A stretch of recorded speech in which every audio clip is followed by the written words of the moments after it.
Welcome, everyone, to our very first The Intentional Investor podcast show to help you intentionally invest into a life and a meaningful future, right?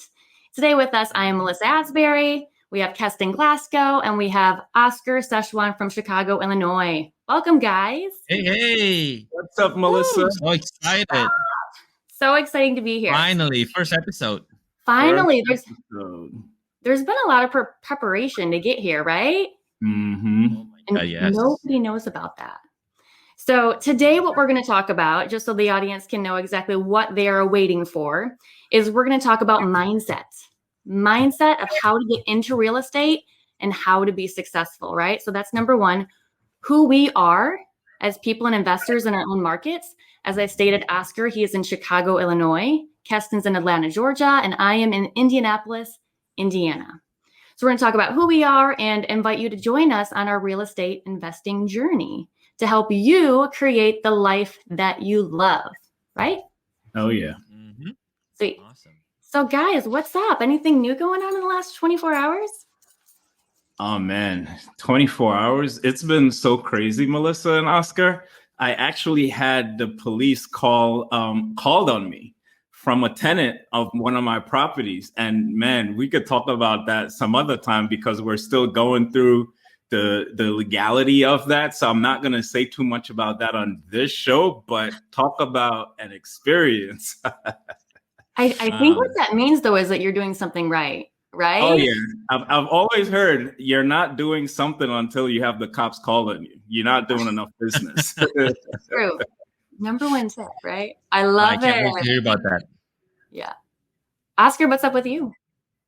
Well, this has been exciting for me and my daughter, Audrey, also, because we just got a deal for her yesterday. So Yay! Audrey's been, woohoo! How old is Audrey? Audrey just turned 14 5 days ago. Jeez. So, yeah. She's not even driving a car, and she's doing I know. I'm actually trying to have her, learn to drive my car now. So just in case, she needs to go in for seller's appointment. So. Oh yeah, we'll talk about that first car when she gets there too, right? You're gonna get her a beater just to give her something ready. Oh, but Audrey has been helping me since about last year. Actually, since she's turned 13 last summer when COVID happened. So she's been helping me with real estate. And this year, after she graduated elementary school or middle school, she started helping me call sellers. So I gave her actually FISBO, for sale by owners, and she's been calling them and being a follow-up manager for me. And yesterday, I was able to lock up one of the contract that she was following up for a couple of weeks. So that's incredible. Very exciting. Audrey is amazing. And I know over time, we'll have her on the show or something because she's been doing some incredible things. I can't wait till we get to that part. Yeah, it's very exciting. It's very exciting. And this is where my part of the journey that I think is very important that I really want to share and passionate about. About creating this next step, this really generational wealth and continuing the legacy, right? Mm-hmm. You're starting a new legacy to your next generation. So. I really feel like you're at a pivotal point in your walk because it's all been about, not you and the sellers, but you're now starting to instill that entrepreneurial spirit into your children. And I don't know about, Keston, I know you have a family and I have 3 little girls, but that's so important to me, right? Because the world's changing so quickly. 100%. And I've started that conversation with my son where we talk about passive income.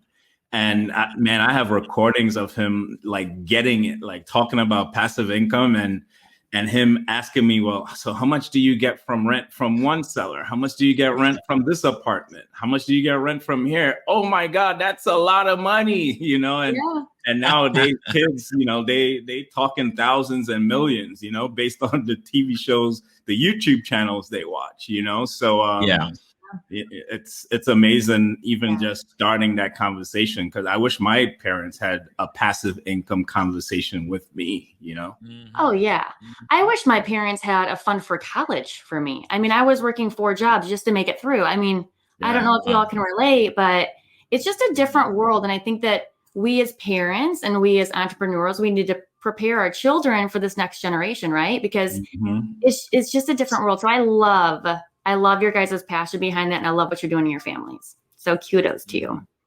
Yeah, Awesome. and it's a journey, and we love to bring you into this journey too, and inspire you to start with your own family too. Yeah. Your family has to be on board. And I know that we're going to get into that in a couple more of the shows, right? But Oh, Keston yeah. brought up a good point last night. He's like, guys, we got to talk about like how our spouses all feel about this. Mhm. Because 'Cause it's not easy, right? Like if you it's think not. that you're going to go into real estate investing, it's going to be like kosher, you're going to be working like 3 hours a day, whatever. It's not easy. For me, as you guys know, I have my 9 to 5. And so it bleeds into like 5 to 9. It's the weekend appointments. Your spouse has to be on board. And we can talk about that because I think that is a barrier to a lot of people pursuing their goals. Don't you think? Absolutely. It's a major, major, major barrier. And I've had so many people, because my wife, Jasmine, we do this business together. And I've had so many people ask, how did you do it? How did you get your wife involved to like it? And that's a journey. Oh my goodness. It took us about 2 years of constantly working on being able to work together. And so in other episodes, we'll definitely talk about that for sure. Maybe we could even bring her on and kind of ask her what her journey or how she felt about my crazy ambition. Yeah. Yeah. She's awesome. She's a powerhouse for sure. Like you can totally see how you guys balance each other out, but it's a beautiful thing because it's a journey, right? It doesn't ever end, right?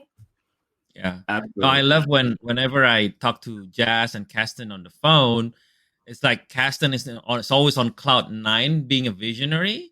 And whenever I talk to Jazz, she's the one that kind of bring it back to reality, which is good because now we getting started to, okay, this is what it takes to achieve that vision, which is great. Yeah. Yep. I need that because every Yeah. day I wake up with a new idea. I mean, ask like, Mhm. oh my God, every day there's a Mhm. new idea. And so if you let me go crazy with it, we'll either burn and crash and be broke because it's just too much. So she balances out, and we're going to get into talking about visionary and integrator and all those type of fancy terminologies. But man, such a balance to my life. And I'm so glad that I waited and was patient to building our family to that point of being able to work together. Mm-hmm. Yeah. You know what this makes me think of actually as I listen to you guys talk? It reminds me of truth and grace. Right. And there's something in between. There's that tension that happens right in the middle, which is that sweet spot. And I feel like at times that's been my experience of the past 3, 4, 5 months of being a landlord, right? Of owning these properties. There's the truth of like, hey, your rent is due on the 1st or the 5th. And then you get that phone call, hey, I'm going to be a couple days late. You want to give grace, right? Yeah. Because it's all about if you treat them well, if you treat them with respect, and if you understand or try to seek to understand where they're coming from, they're going to be good people. Like they're going to be good tenants. I think you treat those how you want to be treated. Does that resonate? Absolutely. I mean, while I haven't been actively investing for a huge long time, I've owned rental properties as old as my son is, and he's 11 years. And so in that journey, we have had only one person leave. And that one person left because they were going back to Florida. That's right? amazing. And so we haven't had a huge influx of like just battles, although I've had the cops call on me just this week. So this is like a first, but it's amazing. And you know what, man? It just adds to the stories of as being a landlord. And so it is what it is. Oh, Yeah. we got to dig deeper into that. Oh, Like yeah. why? Like why do people stick around Keston? It's got to be the hair, Oscar. Don't you think? I think so. You need to ask Jazz. You know what? The reason why I believe people stick around, and I've been told this from some of my mentors, the first thing about being a good landlord, it is being a good landlord. The first thing about having good rental properties is being a good person. And so that's your first line of defense. Everyone, they try to put all these systems in place, which you should. They're super important. Yep. But the first line of defense is being a good human being, being a good landlord. And so what that essentially means is when there's something broken, fix it. Don't have your person without heat, your tenant without heat for a week or even days.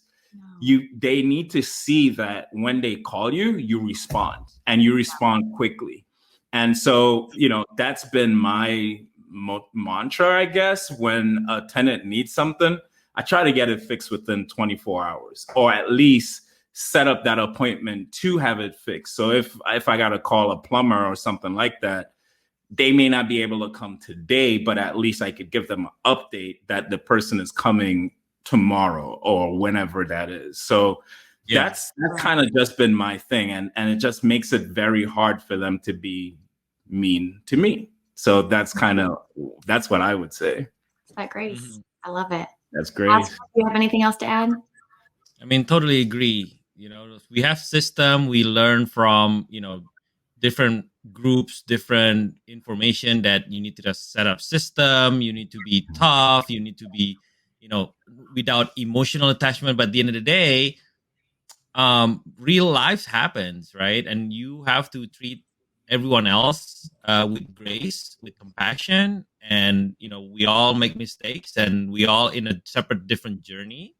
So, there are systems that you put in place, like obviously like background check and all those things. But after that, it's just being human and listen to your gut, right? Listen to what your heart says. And part of this is what is your intention by being the landlord, right? What do you want to do as a landlord? Are you trying to impact lives, or are you just trying to, make some money on the side? Those are very important before even getting your tenant. Because some people are just, and it's not bad. Some people are just in it for the money, and that's fine. But for me, it's a responsibility, and it's also an opportunity to impact people's life.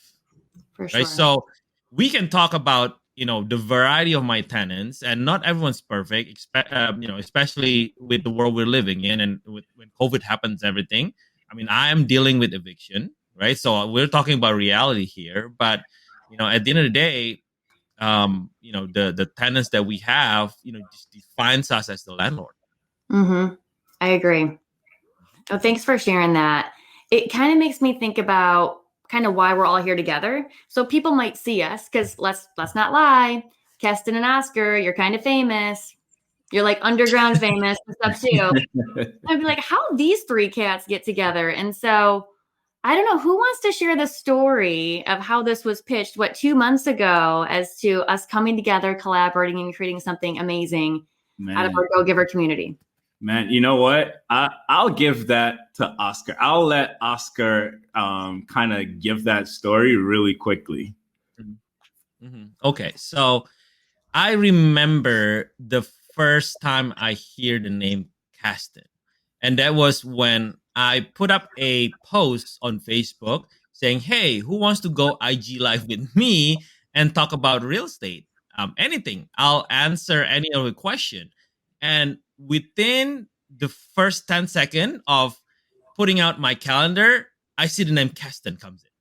So he was the first one that took up my invitation, right? So that's the first time that I remember, talking to Keston. So, and I'm looking at this person as like, wow, he's so passionate, and the question that he asked was so purposeful. Right? There's intention to it. It's not just like, hey, how do you get started? Right? It's like, hey, I'm here. This is where I want to be. How do I get there? Like, how do I accomplish that? And I love those conversations. And, and that's when we get connected. Right? So we've been in contact all the time, everything. I was able to challenge him, and he was able to respond to the challenge. So I know Keston is a very intentional person, and he loves challenges, and he's an action taker, which I love.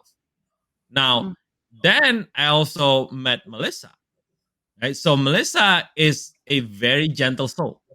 and a very, whenever I talk to her, I feel joy.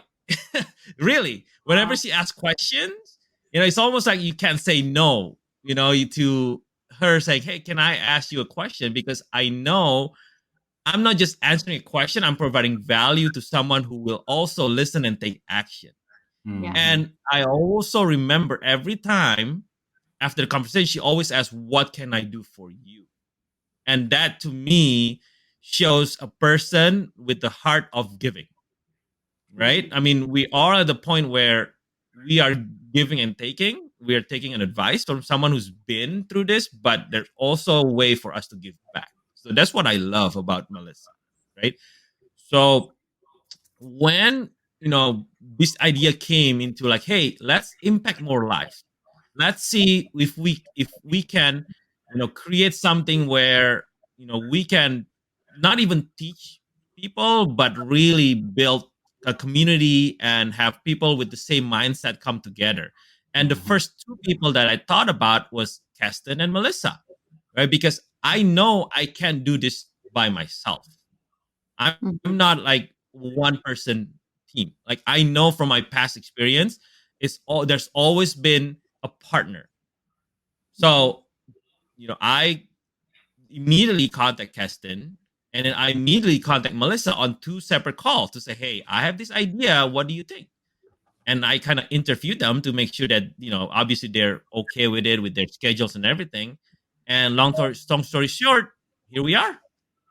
And you know what I love about that, Oscar, is that I feel like I was I was on the same path of wanting to see how we could affect lives, how I could affect lives. At that point in time, my team and we were just starting to kind of come up with a schedule of doing social media stuff and how we could help more people, how we could kind of shorten that gap of people who don't know, and help them kind of understand a lot of the trivial questions, moving from that 9 to 5, because that was something that a lot of people reached out to me once I started sharing. How were you able to get out of your 9 to 5 and make that fake move over to being an entrepreneur? And we connected on that, and the timing was just so perfect of wanting to share it with everyone in a similar situation. So, Yeah. man, like it was God sent that you came to me, and then you talked to Melissa. You're like, I have somebody else that I think would be Yeah. a great fit. And so, Melissa, what was that like for you in terms of timing when Oscar reached out to you? So that's a good question. And I think it's so funny because Oscar mentioned something. He said, it's just so hard to say no to Melissa. And I'm like, that's always the goal with sellers. I mean, truly, right? You don't want them to ever say no. So just one thing always sticks in my mind, right? Like if you want to go fast, you go solo. If you want to go far, you go together. And so I had been praying for a long time about this. And as you guys know, right, like, so I've been in my real estate investing journey just for 2 years. I still do have a 9 to 5 and I actually like it. Like, I like my 9 to 5. However, I love real estate investing and I love being able to impact people. And I think I can do far more impact in the world on this journey. And so when Oscar comes and presents that, who's the guy that I feel like has the answer to everything, inviting you along to go with him, you can't say no. I mean, it's kind of a once in a lifetime opportunity, right? So preparation, right? Meets opportunity. That's where the money is, guys. So yeah, I was super humbled because these are both guys that have phenomenal character. They know their values. We all have the same kind of rules that we follow, like in our homes and in our families. And so it's just going to be a fun ride. I'm so excited. So awesome. I think that's very important to mention, Melissa, because we all have this. When I was reaching out to you both, the some of the things that I was talking about that you mentioned is the foundation, right? Because we just don't want to call someone who has the experience, because there's a lot of people that have more experience than all three of us, right? We could just base the three of us or the three characters or whoever comes to this show based on experience, but that's not the point. The point is to look at the characters and look at their foundation and look at where they are on their journey. And the purpose of the show, the intentional investor, is to go through this journey together, right? We are on a different level, we're on a different path, but this path's kind of like three lanes going the same way because of that purpose. And we are going to be helping each other out, right? We're going together and we're going to be helping each other out through our strength. And, it's just going to be fun. I'm so excited. Oscar, I think that's so important to mention. And I want to say that again. We're coming from a place of progression and not perfection. We're on the journey. We are on the journey. All three of us, along with some other members that we have on our team. Shout out to Jazz, Leanne, Audrey. I mean, everyone that we have on our team that is kind of responsible for even making this happen. But we're on a journey. We are not, let's say, a lot of people have way more experience than us. But to where we are and what we've been able to accomplish in the time that we have, we just wanted to be a part of y'all's journey, of everyone that's listening to us, to connect, because we know what it's like to want to leave your 9-to-5 and to start investing. We know what that terrifying scare, that emotional butterflies, the doubt, the what ifs, the failures, and all of that. So we just this podcast is where we're going to be vulnerable and share what we did to get over the hump, and also for us all to kind of do this with Melissa, because like Melissa shared before, she still has her 9-to-5, and so Oscar and I, we're trying to push her over the ledge. Yeah. This is our first project. Melissa just doesn't know it yet. This is our first phase. This is our Melissa project. She doesn't know it yet. It is crazy though, because once you wrap your mindset around what you can really do, right? So we've been doing this for 2 years, flips, wholesale deals, a whole gamut. I think we've done a little over 20 on a part-time basis, and flips maybe 6 or 7. But we just started buying and holding like 3 months ago, and we already have 3 units cash flowing, which is it's so doable. You just have to get your mind right. And so I think that this is probably the right time. Keston, superpower, right? So mindset. So people reach out to you a lot, true or false, for kind of a kick in the pants. Yeah. Tell them what they're doing or where they need to get their mind right. Do you have a mindset moment or a minute for us today? Oh man, what a perfect time to talk about this, because the mindset moment for today is getting started. Get started. Too many people get hung up on wanting perfection. You want to know everything before you get started. And man, I did this for quite some time until I started to just follow what my mentors were saying. And so don't look for perfection. Don't look for everything. Rich people leaves clues. And one of the clues is that they never had all of the answers before getting started. On that journey, people would see and they would reach out and they would help. And you would accumulate more information. Just this week, I had a guy in one of our virtual offices. He said, man, Keston, I've just been so lucky this week. And I challenged him to change his perspective on that. Because I asked him, do you think that you would have been, quote unquote, lucky had you not been started? And the answer is no. You had the momentum, and now you're seeing opportunities that you would have never seen had you not started. And so my mindset moment in this time, as we got started on this podcast, it's so ideal to just kind of bring focus to everyone and just say, just get started. I love it. So if somebody's thinking, what do I do? Like, what's the first step? How do I get started? Where would you point them? I would say read a book, Rich Dad, Poor Dad. It's one of the most famous books that kind of starts challenging your mindset. Listen to podcasts. Listen to a lot of podcasts, Bigger Pockets, Wholesale Hotline, whatever it is that that kind of aligns with you. And oh my goodness, understand why you're doing this. Understand your purpose, understand why you want to invest. And I know like it goes deeper than just saying I want financial freedom. Like I know that just kind of shot like half of the listeners right now, because that's what everyone says. Oh, I just want financial freedom. But why do you want financial freedom? And keep asking those 7 whys as to why you want to do that. Like dig down deep within to understand why you want to invest, why you want to invest in real estate, and what are you really trying to change. So that's what I would say. That's great advice. Oscar, you got anything to add? I just have to say this is why we have Keston here, just because I mean I totally understand it. I totally implementing that, but there's no way I was able to articulate that as well as he just did. So he's really good. Yeah, it's really good. Yeah. So Rich Dad, Poor Dad, he mentioned that. Podcast, that's key. I think you mentioned a book to me, The Mindset of a Millionaire, or The Millionaire Mindset. The Secrets of a Millionaire Mind. Oh my goodness. That book, I was listening to it this morning. I listen to this book at least once a month, and I only started listening to it maybe 3-4 months ago. And that book made me realize that I thought my thought process was one of a poor person.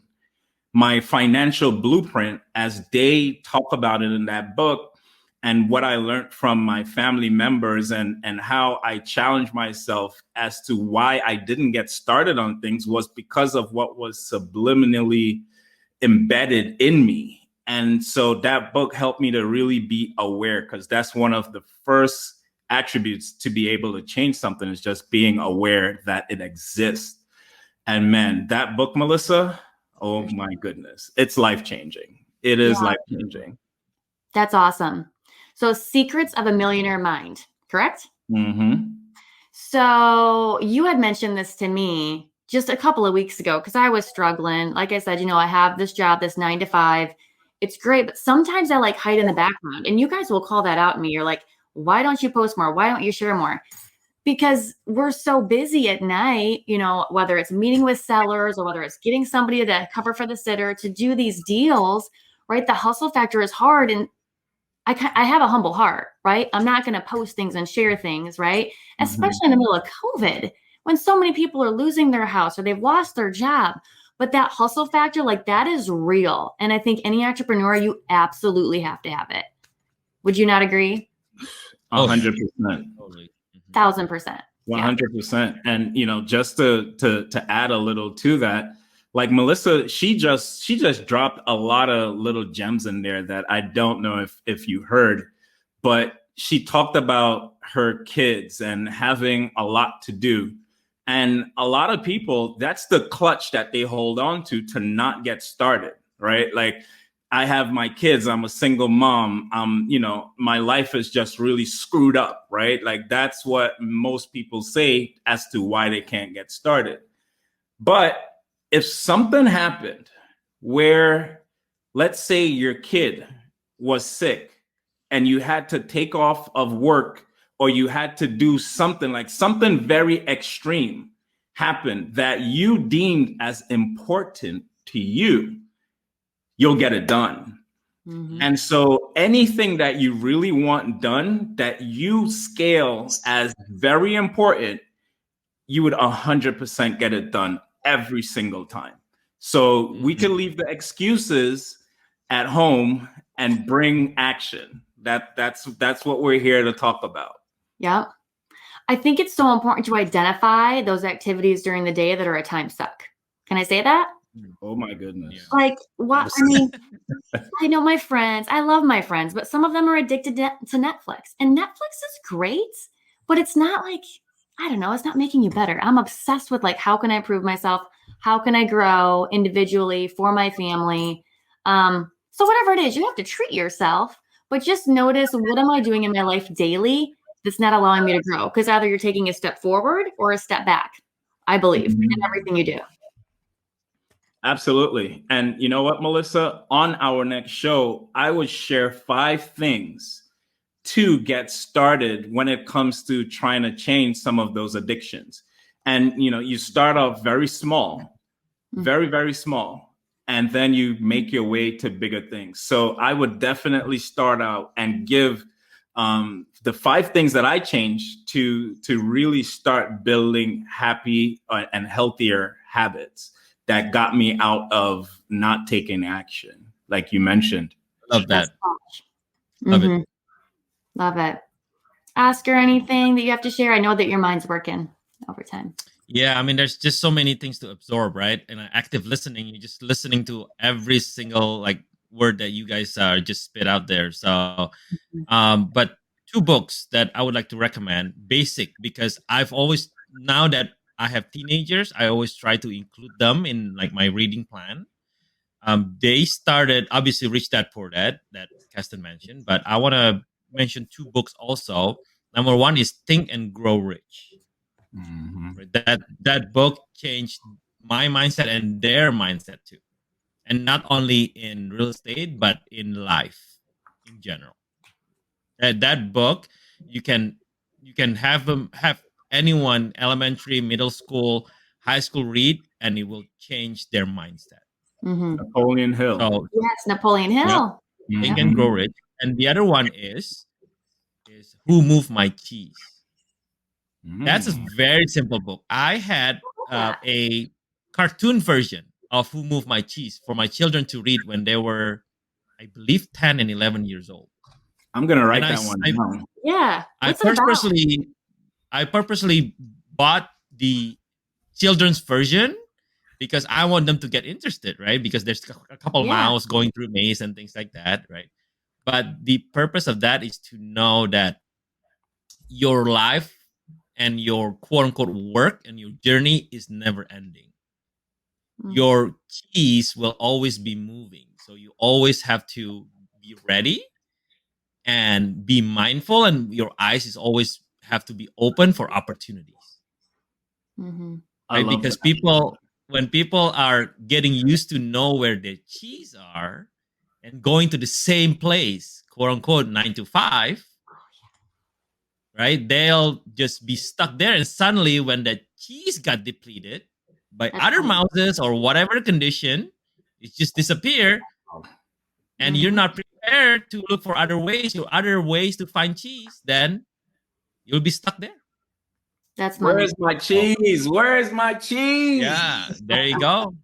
Who moved my cheese? So I think that's a very good also to change your mindset about working and about what you do right now. And it doesn't mean that everyone should be moving and leaving their jobs, but everyone needs to be ready, right? Everyone needs to be prepared for for example, what happened last year, COVID. Right? Things got changed, right? And we go back into like I've experienced a lot of the tech burst and all the recession and whatnot. So those are applicable in this book. So I love that. Yeah. So this reminds me of a conversation I had last night. Shout out to Aaron Leitz. He called me. I think we talked till like 10 o'clock. And it reminds me of this because his job is changing so much that he's like, Melissa, I was number 2 in my company in 2019. I was number 3 in my company in 2020. But now he's having a rough go. And I'm like, this is happening for a reason, right? Like the universe is working in your favor. You're going in this valley because you're going to hit a peak. You're going to bounce your way back up. But, sometimes doors have to close in order for windows to open. Right. And he said that his job is changing. It's not the same that it was. Same thing for my industry. I mean, it's not what it was a couple of years ago, which is why you always have to be pivoting and changing your goals. You do. And you know what? I could hear, I have this power where I could hear people thinking. And so I can hear somebody listening to this right now thinking like, hey, but COVID affected real estate investors too, and business owners. There were a lot of businesses that went down and all that, those thoughts. Here's the difference, guys, between a 9-to-5er and an investor or an entrepreneur who is going through the same thing. With a 9-to-5, there's very little you could do to control what happens next. right? Like, it's like matter of fact, that's when I left my job, because my job was laying people off last year. I had no control over that. Although they said that I wasn't going to be one that was going to let go, but I left anyway. It was the right time for me. Mm-hmm. But as a business owner, I'm in the driver's seat.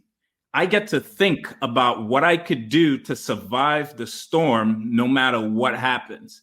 Because the storm is going to hit both places, but now I'm in control. Now it's my thoughts. Now it's my pivoting, right? And yes, you could go do a course and in a 9-to-5 and get a new 9-to-5 where somebody else could control you and fire you. If that happened, we could fire ourselves. We could think about what the next idea is to survive in any storm. And that's the major difference in being a 9-to-5 and working with someone and having the freedom to think for yourself to survive any storm.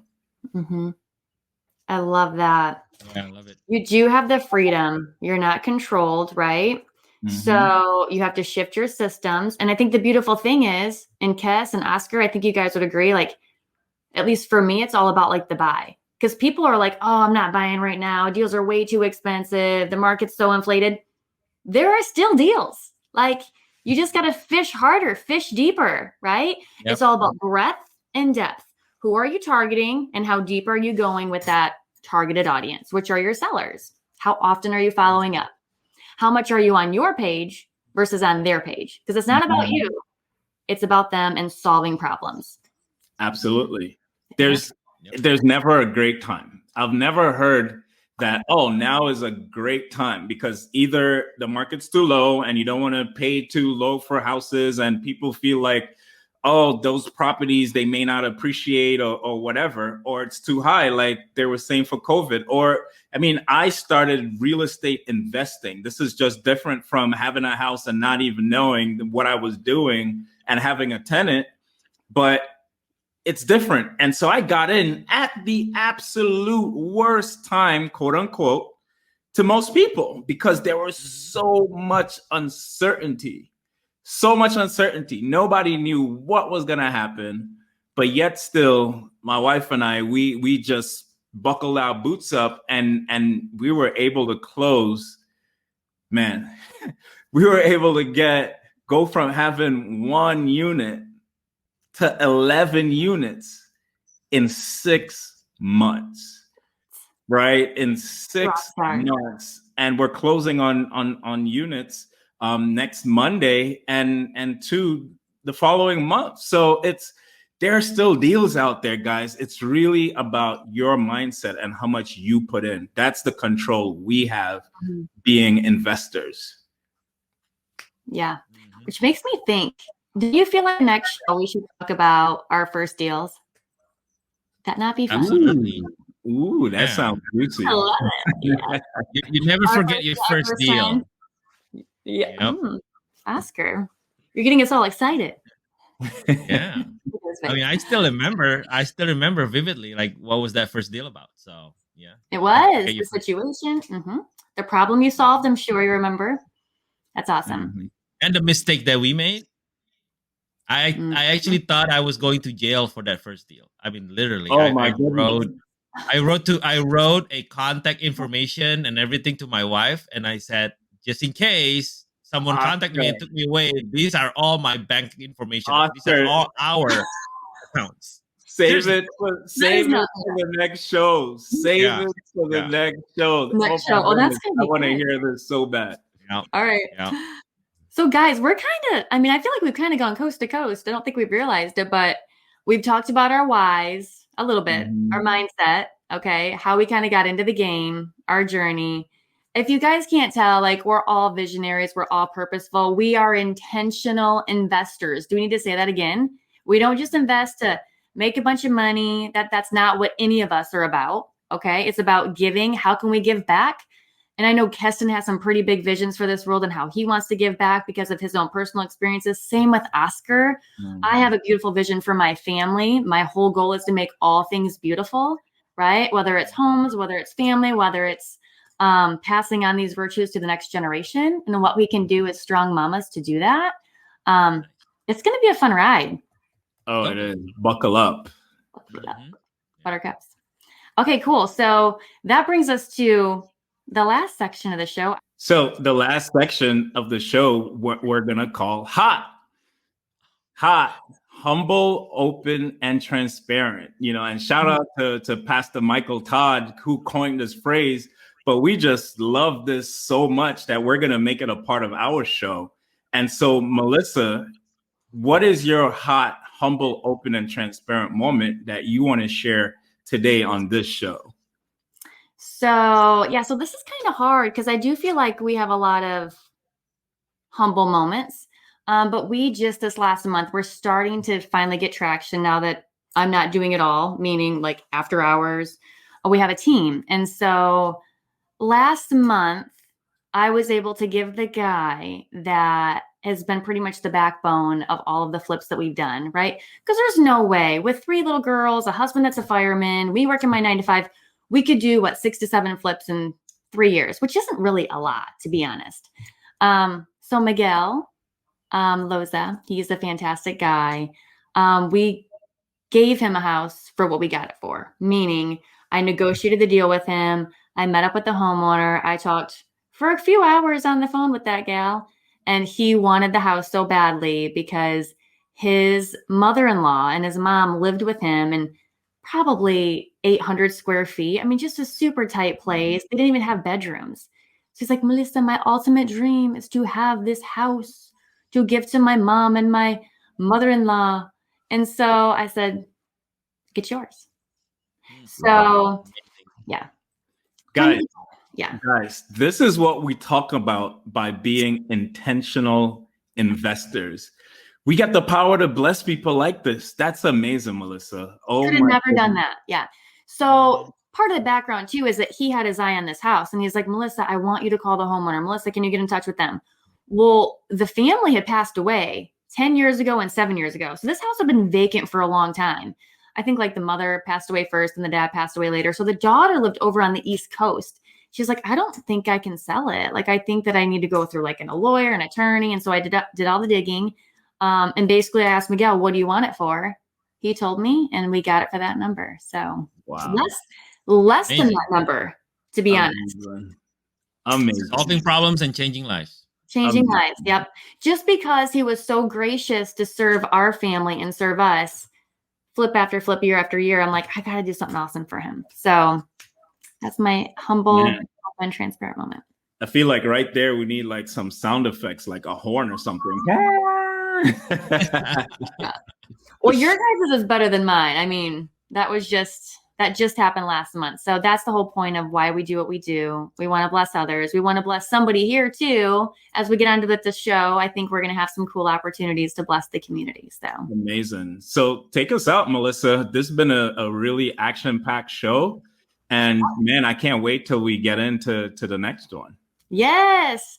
Keston, Oscar, me, Melissa. So great to have you guys join us. Thank you so much for tuning in to our very first Intentional Investor podcast show.